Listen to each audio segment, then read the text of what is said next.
మిర్చి మార్కెట్ను స్వయంగా తనిఖీ చేసిన వ్యవసాయ శాఖ మంత్రి తుమ్మల నాగేశ్వరరావు మంచిగున్న కాయలకు తక్కువ కమిషన్ ఇస్తున్న వారిపై ఆగ్రహం. స్వయంగా మిర్చిని పట్టుకొని పరిశీలించిన తుమ్మల నాగేశ్వరరావు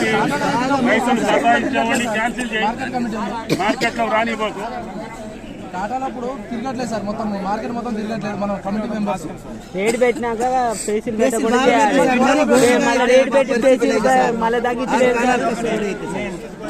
మీరు ఎన్నింటి దాకా ఉంటారు?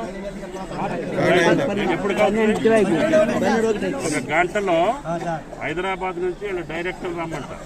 రాండి సార్, మీతో గత 2-3 రోజులుగా మిర్చి ధరలలో వ్యత్యాసాలు ఎక్కువ వస్తున్నాయి. దాంట్లో ముఖ్యంగా మచ్చ వస్తుందని, తేమ ఉందని, తెలపు రంగు కనపడుతుందని చెప్పి కమిషన్దారులు రైతులను సతాంచుతున్నారు. కాబట్టి అధికారులు దగ్గరుండి వాస్తవమైనటువంటి సరుకు వాస్తవమైనటువంటి ధర వచ్చేటట్టుగా ప్రయత్నం చేయాలని చెప్పి అన్ని డిపార్ట్మెంట్ల అధికారులు కూడా మార్కెట్ కమిటీలో, ముఖ్యంగా వరంగల్, ఖమ్మం ఈ 2 మిర్చికి పెద్ద మార్కెట్లు మనకి. ఈ 2 మార్కెట్లు అన్ని డిపార్ట్మెంట్ అధికారులను పెట్టాము. అయినా సరే కమిషన్దారులు కొన్న రేటు కంటే మళ్ళీ కాటా వేసేటప్పుడు కూడా తగ్గించి కొడుతున్నారని చెప్పి రైతులు చెప్తున్నారు. అదేవిధంగా ప్రతి చోట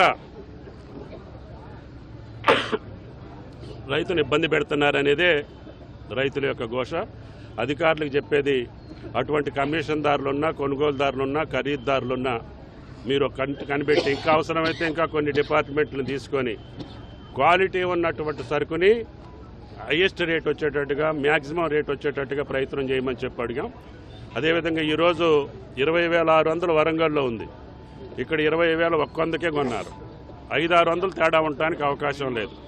కాబట్టి ఆ క్వాలిటీ ఉన్నటువంటి రైతుల్ని రక్షించుకుంటూనే ఆ పేరు మీద ఎక్కువ తగ్గించి 15,000కో 16,000కో కొనటం సరికాదు. కాబట్టి రైతులను ఇబ్బంది పెట్టొద్దు, అధికారులు పర్యవేక్షణ బాగుండాలి. అందుకని ఈరోజు డైరెక్టర్ మార్కెటింగ్ను కూడా ఈ మార్కెట్కి రమ్మని చెప్పాను. ఈ అంశాలన్నీ పరిశీలించి రైతుకు నష్టం జరగకుండా చూసే బాధ్యత మార్కెటింగ్ శాఖ, ఇతర అధికారులు తీసుకోవాలని చెప్పి విజ్ఞప్తి. Thank you.